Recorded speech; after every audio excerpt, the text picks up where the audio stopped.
Hey guys, it's the new league, the new build.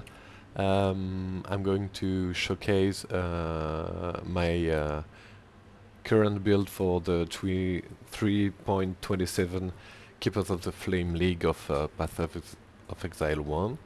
And then I'm going to showcase a map with this atlas, some juice, to show how the build perform. So what is this build? It's a build based on this claw, the full-born Hand of Thought and Motion, which gives us some flat lightning damage per dexterity and some accuracy per int. So the build is stat stacking and accuracy stacking Juggernaut. Why Juggernaut? Because of course of this note undeniable, which gives us 1000 plus attack percentage of attack speed because of the accuracy rating. This build look like a lot of one of my previous build from, I don't remember the league, but it's on the channel. It's an accuracy stacker, but slightly different from before because we have this full-born claw, this league, and the new ascendancy, which gives us a possibility to run 3 rings, and rings are very powerful for stacking stats, and yeah. So we are running, of course, the Obscurantis Lion Pelt. The projectile attack damage per accuracy is very powerful. We are running the Cobra Lash to do the damages, so projectile damage is very good. You may be wondering why is the Obscurantis Crusaders influenced? Because we have also the Storm Rider Boots Crusader influenced, and we are using a Bound by Destiny with increased intelligence if 2 Crusaders items are equipped. So this is very powerful. So we have to chance the Obscurantis, or you can buy one on the trade site. It's not very expensive. With the Crusader influence. So I was talking about the Storm Rider boots, of course, because these boots gives us a lot of flat lightning damage per accuracy, so it's the best in slot for us. We need some intelligence, some resistance here, because resistance are a bit hard to get on this build, because we want as much statistics as we can. So intelligence, resistance, movement speed, and chance to avoid being shocked is really good on boots, because you can combine this with, of course, Murderous Eye Duel to be 100% shock avoid, and then you put a Storm Shroud in your tree, so you are totally element immune. This is really good.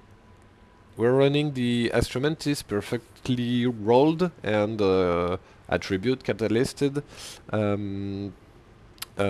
because it's the cheapest option before the Simplex Amulet. I don't currently have the Simplex. It's not very expensive this league, I think something around 30 to 60 div. It's okay, I need to farm it and craft it. And then, of course, lock mist it if I can. But for now, the Astromantis is very, very good in this slot. We allocate the utmost swiftness because in my version of the build I want to be a bit tanky, so I take the node Magebane, which gives us some suppressed damage per dexterity, and if you stack the dexterity a lot, you can pretty much achieve the 100% spell suppress.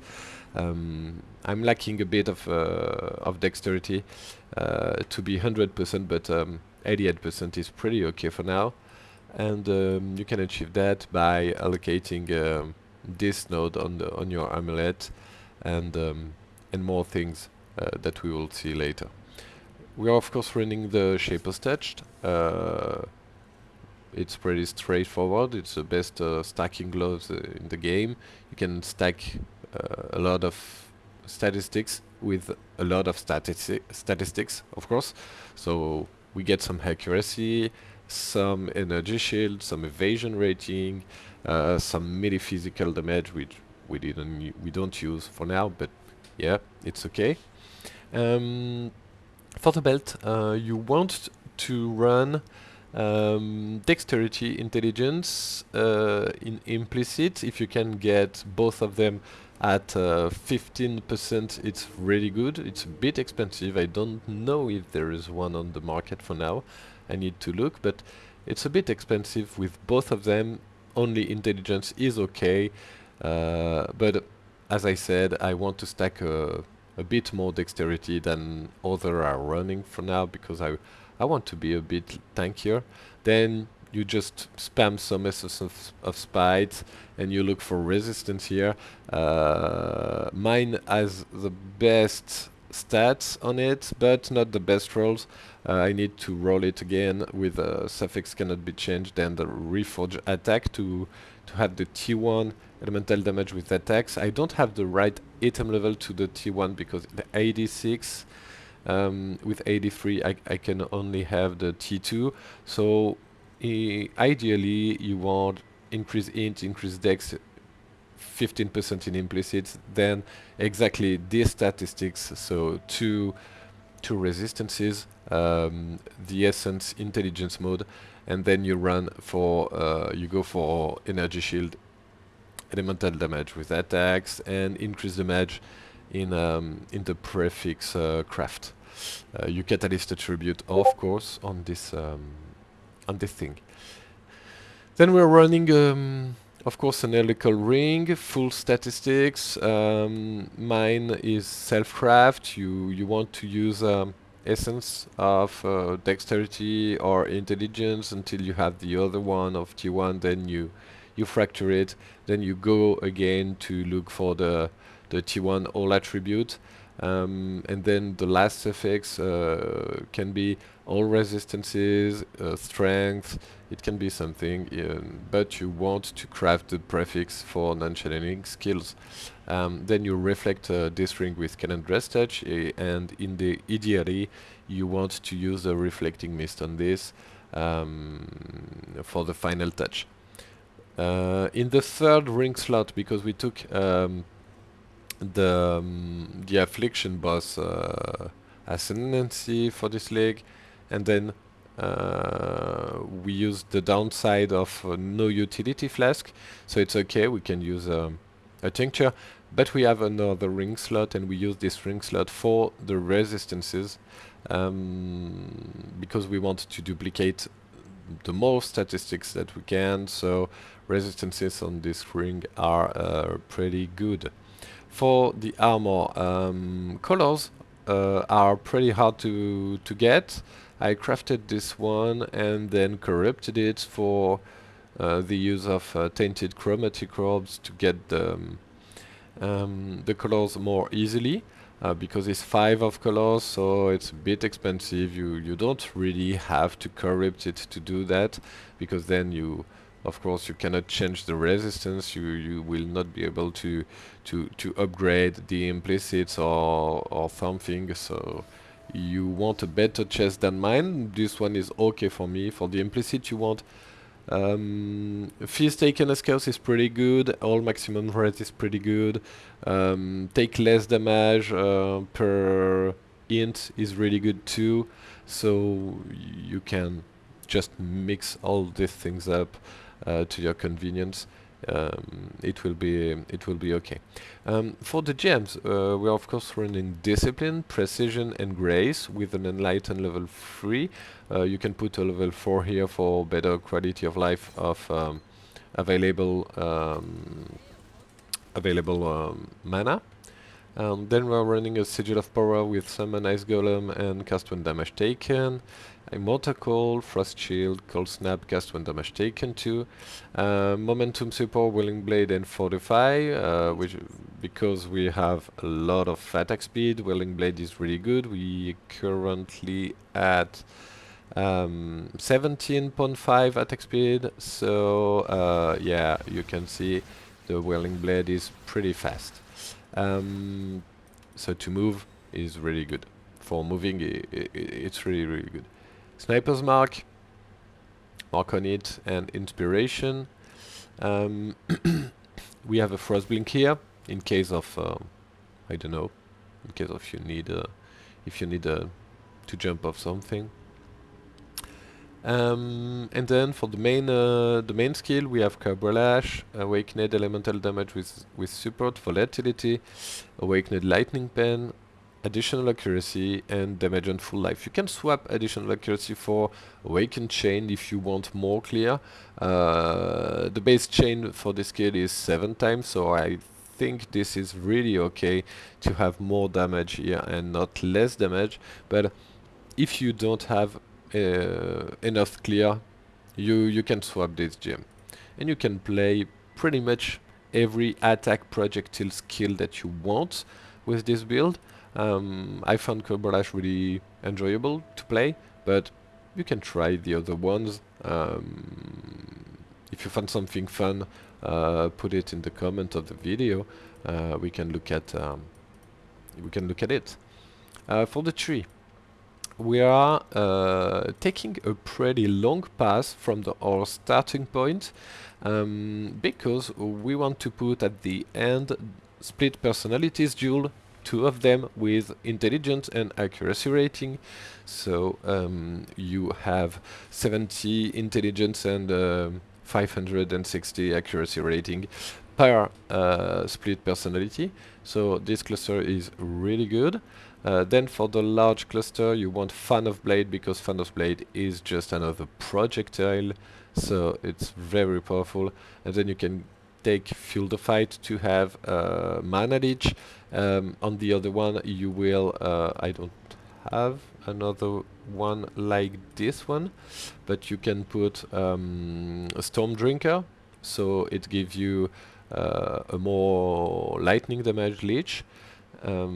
As ES, and then elemental damage and chance to blind is just okay. We are taking here a brute force solution to transform our strength into intelligence, because strength is not the best stat for us here. I'm adjusting my fire resistance with some tattoos here and here.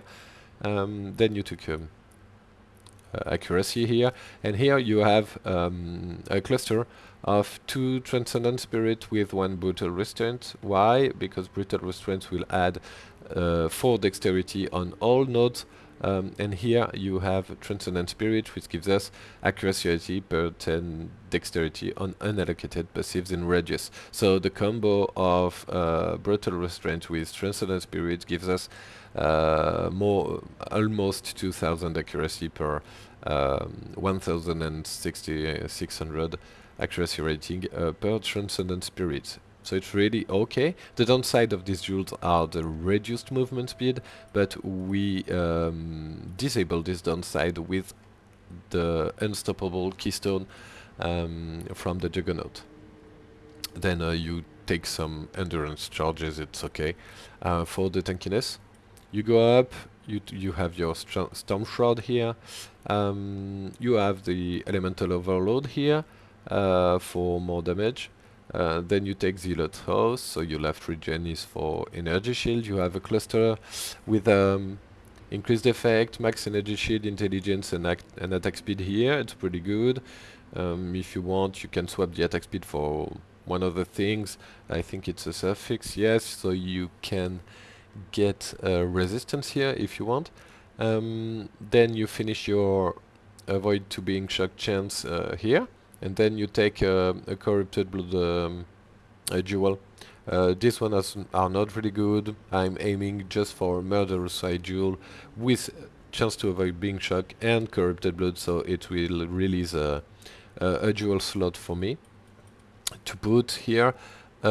Emperor's Mastery would be the best. Then we're running the Bound by Destiny. I already talked about it. The attributes node here, of course. Our Watcher's Eye gives us 15% chance to suppress because we use Grace, and 23 energy shield by hit because of discipline. Then you want to look at Megalomaniac with Fan of Blades, and ideally with also the Genius passive. I have this one, which gives me 10% chance to suppress if I hit an enemy, so I'm currently running a 98 suppress in map, I think. Yes, 98. But you can... The best in slots are Fan of Blades and Genius, but these ones are really expensive, something around 50 divs. Chaos Inoculation, of course. Ghost River, Ghost Dance. Here you take Evasion scaling by Intelligence. Then you're running a Light of Meaning with all attributes, because we're taking some nodes here, so it's pretty good, cool. But you can swap it for if you want a Forbidden Flame or Flesh, which takes the 40 more damage from the other Assonancy. You can do that. Aspect of the Carnage, I think it's the name. Then you take the accuracy per int here, Leech instant here, and this one I already talked about. So we are good for the tree. I think we're good for the build. We're running an Oak Branch tincture of overpowering, so for bosses it's really good to have some rage. And the Grafts are overcharged sinew and weathered in light for the spells. And then you want to look at 4% increased intelligence in explicit prefix. It gives us 8% increased intelligence in total. You can also look for corrupted implicits for this graft. If you look at here and you look at the new implants, yeah, you have unstable implants which corrupt the graft and give us powerful modifier on the implicit, and you can get melee damage per int on the modifiers. It's something about 20 div a graft, so you can ideally have increased int and melee damage per int and swap then to melee skills here, something like lightning strike, of course, and scale even further the build.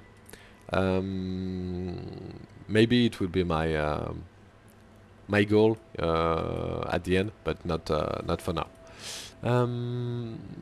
For the map showcase, we're running an Atlas, a Scarab Atlas, just with I don't know why I have the ultimatum. Yeah, it's for Scarabs, for ultimatum Scarabs.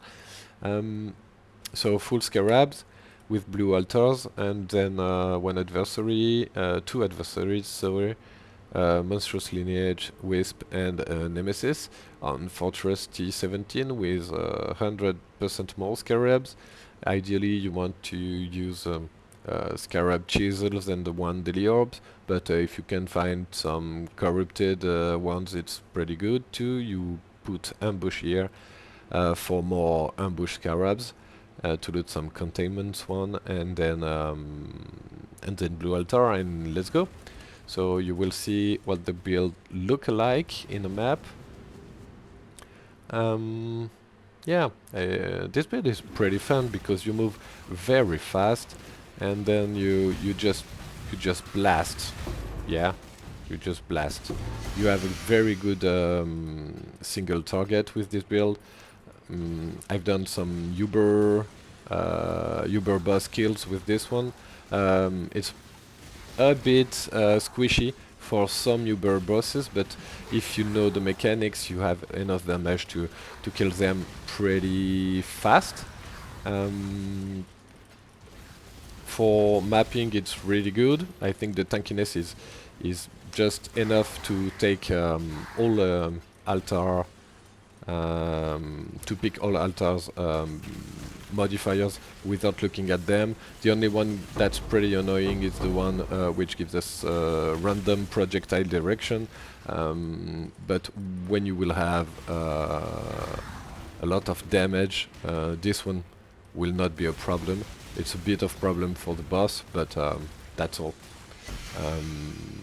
So you can pick anything without looking at it, but because you kill things instantly, so monsters will not hit you. It depends a lot on your maps, of course, modifiers. It can be some modifiers that are pretty annoying on T17s. I have a search prepared for this farm that I've tested along the way of my journey of farming this T17's fortress. So I've removed a lot of mods. For me, the search is I don't roll the maps because I found it this annoying. So I search for pre-rolled maps on the website, and I pay all my maps for around 80 to 90 chaos a map, and I'm still very I do a lot of currency even without rolling my maps. So if you want to bother rolling your maps and looting them with a map drop strategy aside and something like that, you will make a lot of more currencies than me. But yeah, it's just up to you, I think, for this one, as you want to play.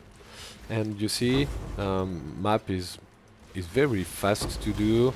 You can do boxes, you can do anything. I think with this build, ultimatum is not the ideal thing, but I think you can do a lot of things with this build, because a lot of attack speed, a lot of movement speed, a lot of damage, a bit of tankiness, because we are suppressed. We have a lot of ES. We have some leech. So the only downside is we only have 76 resistances. We don't have a lot of physical mitigation. So for tankiness, it's a bit harsh, but we focus on the damages here. So our tankiness is more kill enemies before they kill you. You know, a softcore strategy commonly used in Path of Exile. So you will run the bridge. The high fortress are really good. Really good for loot, really good for Grafts. So the tree is very powerful this season. This new tree from the Monastery of the Keepers is really powerful. So you want to have some Grafts and use it to drop some 20 div stacks, some mage bloods from the excuse me, from the unique one. You can also craft insane energy shield gear, insane 200 weapon with fizz. There's a lot of things to do with the tree, so don't be afraid to do your breaches. It will pay back.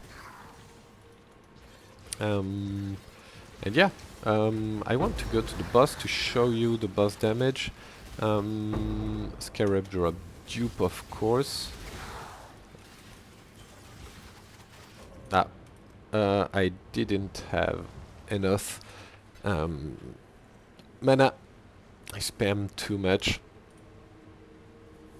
It happens sometimes. Not very tanky. You just need to be a bit awake to play the build. It's not really a no-brain thing, but it's not too complex too. You see, it's pretty easy and very there's a lot of satisfaction playing it. So let's go to the boss to show you the boss damage. I will just put a portal here, and then you use your graft. You use your let's say, you use your flask, your tincture, and then we have a vivid and primal empowered boss here. So it's pretty tanky. It can hit a bit. You have to avoid for this boss 2 spells, I think. The big explosion me just here. This is the hardest boss we can have. With a bit of delirium, you will have. Yeah, it would be the best. Yeah, yeah, I take a lot of damage. I don't have looked at the map modifiers. Maybe we have some damages here too. Yeah, unique boss increased damage, elemental weakness. We have a lot of annoying things. So it can be a bit harsh here. I think I can kill it if I'm just a bit concentrated. Normal boss, it's instant deletion, you know, so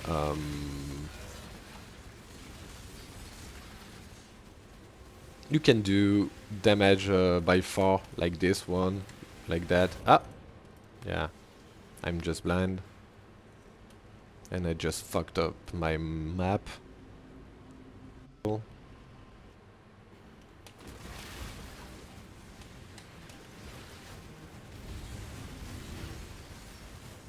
Yeah.